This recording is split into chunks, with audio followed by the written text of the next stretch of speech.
P ജയചന്ദ്രന് മലയാളത്തിന്റെ അന്ത്യാഞ്ജലി. മൃതദേഹം ജന്മനാടായ ചേന്നമംഗലത്തെ തറവാട്ട് വളപ്പിൽ സംസ്കരിച്ചു.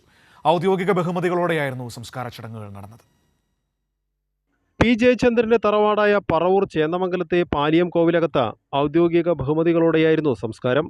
കോവിലകത്തെ പൂർവികരെ സംസ്കരിച്ച പിതൃസ്മൃതിയിൽ തന്നെ അദ്ദേഹത്തിനും ചിതയൊരുങ്ങി. മകൻ ദിനനാഥാണ് ചിതയ്ക്ക് തീ കൊളുത്തിയത്.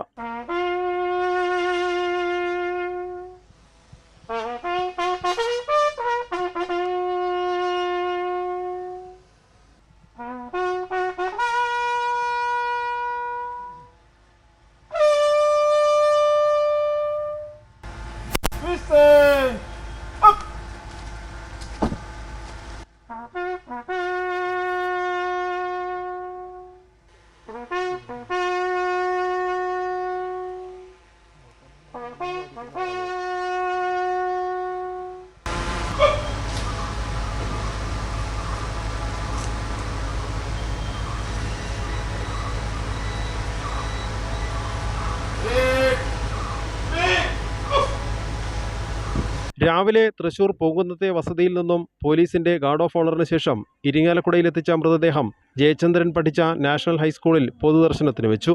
മന്ത്രി ആർ ബിന്ദു പുഷ്പചക്രം സമർപ്പിച്ചു.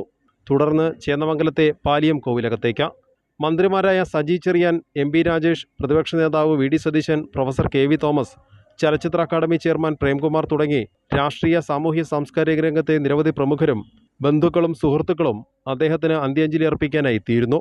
പാലിയം കുടുംബത്തിന്റെ വിശ്വാസപരവും മതപരവുമായ ചടങ്ങുകൾക്ക് ശേഷം കോവിലകത്തിന്റെ തെക്ക് ഭാഗത്തെ പിതൃസ്മൃതിയിലൊരുക്കിയ ചിതയിൽ സംസ്കാരം. പാടിയ ഗാനങ്ങളെല്ലാം അനശ്വരമാക്കി മലയാളത്തിന്റെ ഭാവഗായകൻ യാത്രയായിരിക്കുന്നു. ചേന്നമംഗലം പാലിയം കോവിലകത്തു നിന്നും അഖിൽ ഷായോടൊപ്പം തിയോഫിൻ കൈരളി ന്യൂസ്.